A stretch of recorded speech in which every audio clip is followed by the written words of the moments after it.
everyone, and welcome back for another deep dive. Today, we're looking into this whole world of browser extensions and affiliate marketing. But there's a twist. A twist. Yeah. We've got this YouTube video investigation by Megalag called Exposing the Honey Influencer Scam. Oh, yeah, so that one. Yeah.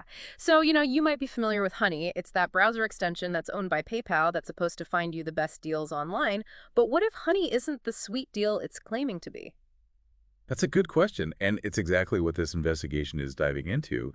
Is Honey actually playing fair? Megalag's argument is that Honey might be taking money that should be going to content creators, especially those who use affiliate links. Okay, so before we get into all the details, can you quickly break down affiliate marketing for those who might not be familiar? What exactly is it? Sure. Affiliate marketing is essentially just a digital referral system. So let's say you're a tech YouTuber and you recommend a product using a special link, which is your affiliate link. If someone clicks your link and buys that product, you'll get a commission from the sale. Oh, okay. So it's a way for creators to make money by recommending products they like, right? Exactly. But here's where Honey comes in, and this is where things get kind of sticky. Affiliate marketing relies on something called last click attribution, which basically means whoever gets that last click before someone buys something gets the credit and the commission. So is this where Honey is allegedly starting to play dirty? That's right. What Megalag's investigation is suggesting is that Honey kind of swoops in at the checkout stage, even sometimes if it can't even find a working discount code, and then it just replaces the existing affiliate cookie. Hold on. Replaces the affiliate cookie. Yeah, essentially it's like erasing the original referrer and then just sticking their own in there. So even if someone found a product through like a YouTuber's recommendation, Honey's the one that gets the credit for the sale and, of course, the commission. So you're saying that a company like Linus Tech Tips, who, they actually do the work of testing and reviewing all these products, they could be losing out on potentially millions of dollars because Honey is manipulating the system. Yeah, that's the accusation. And Megalag points out that this isn't just theoretical. Linus Tech Tips themselves, they actually promoted Honey for years without even knowing this was happening. And that means they could have missed out on a ton of money. So it raises this big ethical question. Is this just Honey exploiting some loophole, or is it something much worse? Okay, yeah, that's super shady. But how is Honey actually pulling this off? Megalag broke down three main scenarios where Honey appears to be taking advantage of this whole last-click attribution model. What's the first one? It's exactly what we were talking about. So Honey sometimes removes the existing affiliate cookie even if it can't actually find you any discount codes. They're basically hijacking the referral even though they didn't actually give you any discount. Okay, not cool. What's the second scenario? The second one involves Honey Gold, which I think has now been rebranded as PayPal Rewards. So Honey basically incentivizes users to click a button at checkout. Yeah. And what that does is it allows them to basically claim the commission, and they give the user, a small reward, a little cash back. Megalag actually tested this out himself. He joined NordVPN's affiliate program and made two purchases, one using Honey Gold and one without. So for the purchase without Honey Gold, he made a $35 commission. I'm going to guess he didn't get the full $35 back when he used Honey Gold. No, not even close. He only got like 89 cents back. 89 cents. Yeah. Honey pocketed the rest. So they're giving the user a tiny little cut, but taking the lion's share of the profit for themselves. Wow, that's outrageous. What about the third scenario? This one's almost brazen. Honey sometimes pops up, unnecessarily, even offering checkout options that are already available, just so we can get that final click and snag the commission.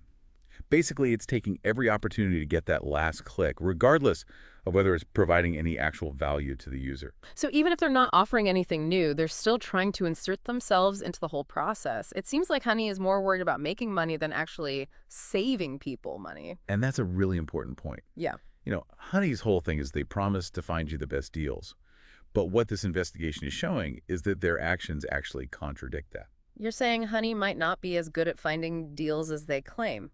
Okay, now I'm really interested. What did Megalag find out?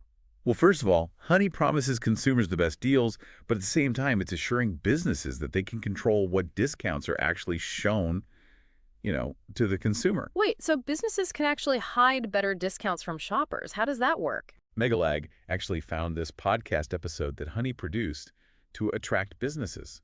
And in this episode, there's an employee from Princess Polly, the clothing store, and they explain how businesses can control, the discount code percentage and even prevent customers from finding like higher discounts elsewhere. Oh, wow. So they're admitting, like, on their own podcast that they might be hiding better deals. That's some pretty damning evidence. Yeah, it really makes you wonder.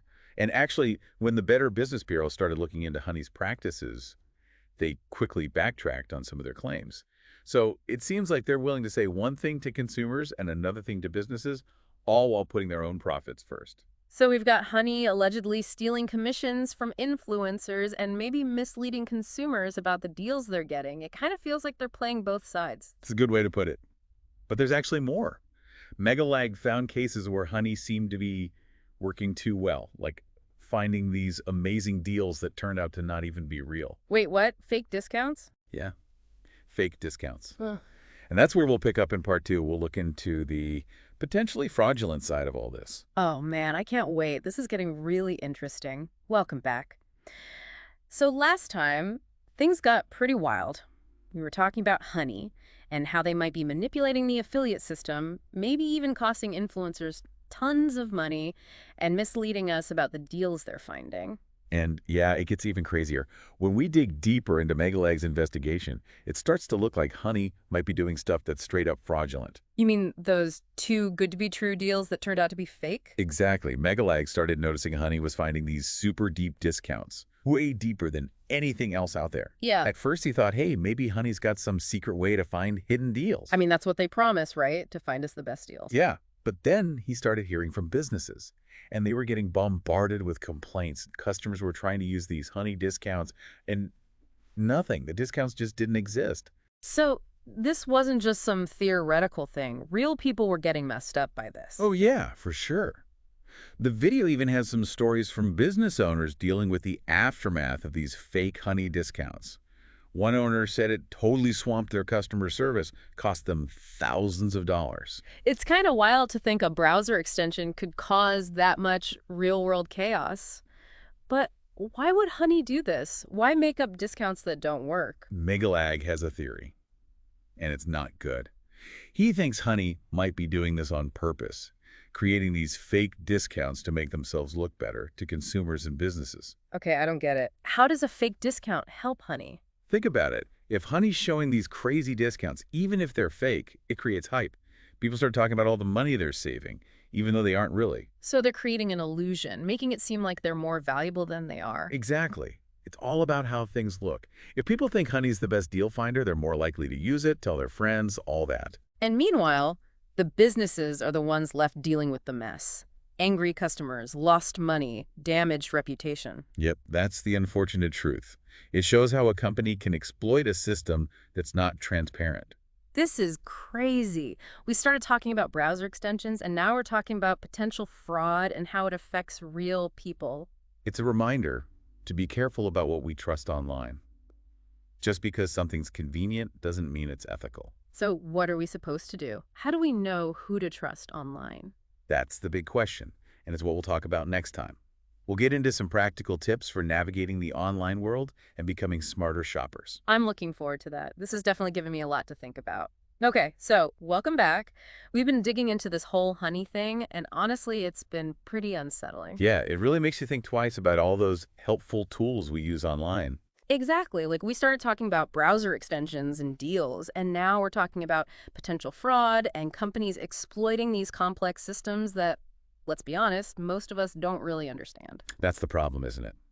That lack of understanding makes us so vulnerable. So where do we even go from here? How do we protect ourselves when it feels like the whole online world is rigged against us? Well, I think awareness is a huge first step. We need to remember that these tools, these browser extensions, they're businesses. Their main goal is to make money, not necessarily to save us money. So being skeptical is a good thing. Absolutely. Don't just blindly trust that Honey or any other extension is always giving you the best deal. You got to think critically. Okay, so how do we do that? What are some practical steps to be, like, smarter online shoppers? Well, first off, don't just rely on Honey or other extensions to find you deals. Do your own research, compare prices, check for coupons directly on the store's website. So be more proactive. Don't just sit back and let the extensions do all the work. Exactly. Be an active participant. And remember, knowledge is power. The more you understand about how these systems work, the better you'll be at spotting red flags. Now, Megalag also had an interesting point about content creators. He thinks they should be more upfront about using affiliate links. Yeah, I think transparency is so crucial, especially when it comes to building trust with your audience. If someone's recommending a product, you should know if they're getting paid for it. It's about honesty, basically. Exactly. And when creators are upfront about it, it lets the viewers make a more informed choice. It gives them more power. This whole deep dive has been a real eye-opener. I mean, it's made me realize I need to be way more careful about what I believe online and what tools I use. I think we all need to be more critical, more aware of how these systems can be used or misused. So, what's next? What's the future of affiliate marketing after all of this? Will things get better, more transparent, or are we just heading into even murkier territory? It's hard to say for sure, but I do think conversations like this are super important. By talking about these issues, by shining a light on them, we're forcing these companies to be more accountable. We're taking back some of that power, right? Exactly. And as we wrap up this deep dive, I want to encourage everyone to keep asking questions, to keep demanding better from these companies. We deserve a more ethical, transparent online world. Couldn't agree more. Thanks for listening, everyone. And remember, stay curious, stay vigilant, and happy shopping.